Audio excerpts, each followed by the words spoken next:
कि तुमड़ी बोर्ड चौकी में मलाई डबरी गांव में, जो कि हाईवे से लगा हुआ है, वहां एक युवक को हत्या कर फेंक दिया गया है। और जब इसके कार्य प्रणाली का पता किया गया तो ये ढाबे में कभी काम करता था, कभी कुछ कचरा वचरा बीन के उठा के कबाड़ में बेच के ही अपना जीवन यापन करता था। सीसीटीवी फुटेज में जब देखा गया तो दो व्यक्ति दिखे हमें उसी गमछे में, जो घटना के पहले के फुटेज में दिखाई दिए।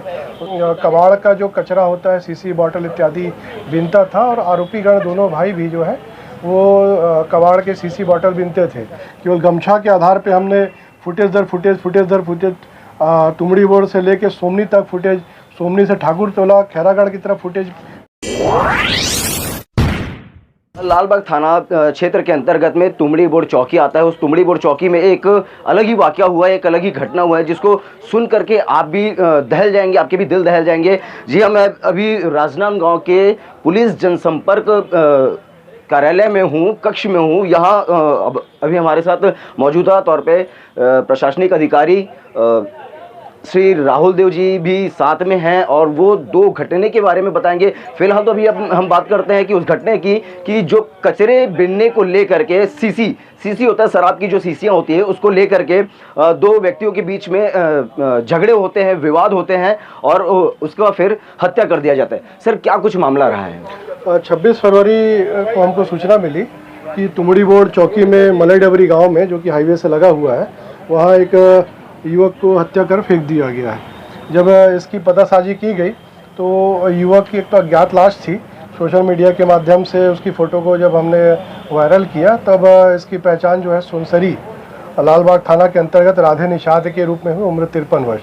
और जब इसके कार्य प्रणाली का पता किया गया तो ये ढाबे में कभी काम करता था, कभी कुछ कचरा वचरा बीन के उठा के कबाड़ में बेच के ही अपना जीवन यापन करता था। पर इसकी नाम पहचान बड़ी मुश्किल से हुई। फिर वहाँ घटना दिनांक को वहाँ पे 3 गमछे पड़े हुए थे। उन गमछों के आधार पर आसपास के ढाबों में सीसीटीवी फुटेज में जब देखा गया तो दो व्यक्ति दिखे हमें उसी गमछे में, जो घटना के पहले के फुटेज में दिखाई दिए। उसके आधार पे हमने उसकी पहचान की तो जीवन और देवा के रूप में, दो सगे भाइयों के रूप में इनकी पहचान हुई।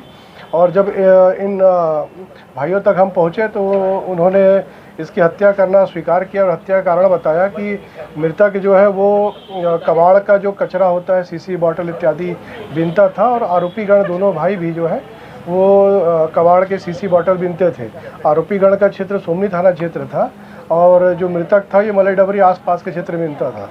कभी कभी आरोपी गण मृतक के क्षेत्र में आते थे और कचरा बीनने का काम करते थे, तो दोनों के बीच में विवाद होते रहता था। घटना दिनांकों को भी दोनों भाई जो है मलाई डबरे आए और वहाँ पर आकर कचरा बीनने चालू किए। तो इसी बात पे मृतक और आरोपियों के बीच विवाद हुआ, जिसमें सबसे पहले आरोपियों ने उसका चेन कवर से गला दबाया और बाद में मृत्यु की पुष्टि के लिए पत्थर से कुचलकर उसकी हत्या कर दी। सर, इस मामले में देखा जा रहा है पुलिस के साथ साथ एक अहम भूमिका निभाने में सीसीटीवी फुटेज भी इस बार नाम आया हुआ है। निश्चित रूप से सीसीटीवी फुटेज का इसमें अहम रोल रहा, क्योंकि एक तो मृतक अज्ञात था, दूसरा आरोपी गण भी अज्ञात थे, उस क्षेत्र के निवासी नहीं थे। केवल गमछा के आधार पे हमने फुटेज दर फुटेज तुमड़ी बोर्ड से लेके सोमनी तक फुटेज, सोमनी से ठाकुर तोला खैरागढ़ की तरफ फुटेज पे आगे बढ़ के जो सीसीटीवी थे उसके आधार पे हमने आरोपियों की पहचान की और उनकी गिरफ्तारी की।